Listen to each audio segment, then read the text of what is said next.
Assalomu alaykum musofir degan akalarim, ukalarim, opalarim, singillarim, eplominglar qattalarim. Men avtobusda oldida bekor turmayapman. Men avtobus Bruslidan qattiq bo'ladi.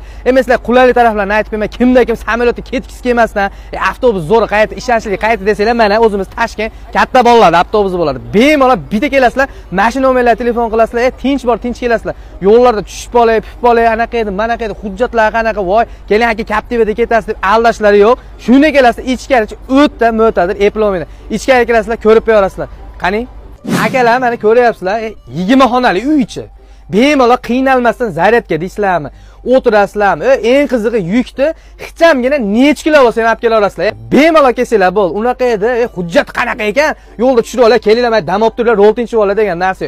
Xohlasanglar tushasizlar mashinadan, xohlasanglar yo'q.